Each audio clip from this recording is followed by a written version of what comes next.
Réponse à un abonné. Quelle part de son budget marketing faut-il allouer à sa startup? Alors je vais répondre de façon plus générale par rapport à mes 3 expériences, ma première boîte Vecchia, McLeod et maintenant Weir. Et puis je vais vous détailler un peu le budget marketing de Weir. Ma réponse générale, c'est que je vous invite à allouer une part substantielle de votre budget à la com et au marketing, même en B2B. Donc moi j'ai une expérience globalement sur des boîtes B2B. La première Vecchia, on vendait des logiciels de prévision de vente à la grande distribution. Donc nos clients c'était Auchan, Leroy Merlin, Pimki. Dans ce contexte, on a loué un faible budget communication qui était essentiellement le site web et les salons. Globalement, la boîte était à Lille et nos clients étaient à 10 km de chez nous, toute la sphère Mullier. Donc là, un faible budget, sauf les salons. Sur ma seconde entreprise, McLeod, c'est là où j'ai fait ma plus grosse erreur dans ce domaine. On vendait des GPS pour le sport de haut niveau à des clubs, donc au Paris Saint-Germain, dans la Piquenais, et à des clubs aux 4 coins du monde, aux États-Unis, et ainsi de suite. Et en fait, ça, c'est un marché assez éclaté. C'est du B2B, et avec à peu près 20 000 clubs clients potentiels. Et évidemment, 20 000, c'est compliqué de les adresser tous en direct, premièrement.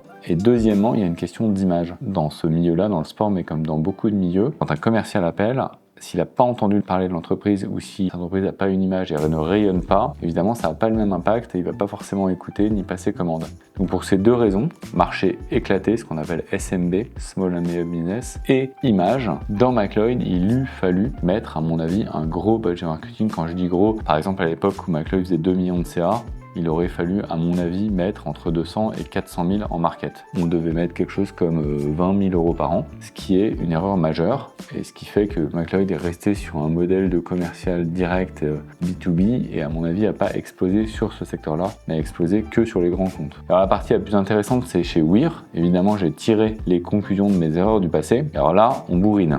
Alors le truc, c'est qu'on est toujours en B2B, toujours plutôt dans une phase où on adresse des très grands comptes, Total, EDF. Mais en fait, j'ai plein de bonnes raisons à mettre beaucoup d'argent sur le marketing, l'image, la notoriété, être connu, pas que les clients, être connu des investisseurs, être connu des candidats qu'on adresse, l'image en interne aussi qu'on dégage et l'image qu'on a de nous-mêmes, et puis évidemment l'inbound, le fait qu'il y a des clients qui nous contactent. Donc pour être très concret, cette année, en 2025, on a un budget market de 350 000 euros sur un budget total de l'entreprise qui doit être de l'ordre de 5 millions. Donc ça représente 7%. Ça, c'est les dépenses externes. En interne, on a aussi une DIRCOM, une responsable du personnel branding et une stagiaire. Et les dépenses externes décomposent elles-mêmes, j'ai mes petites notes qui sont là-bas, en environ 5 000 euros de personnel branding par mois, en une agence RP, près de laquelle on dépense environ 4 000 euros. On fait aussi des salons sur l'année qui vont nous coûter globalement 4 000 euros par mois. On fait de la sponsor LinkedIn, etc., dans lesquels on va mettre 2 000 euros par mois. On fait des créa-texte, des articles,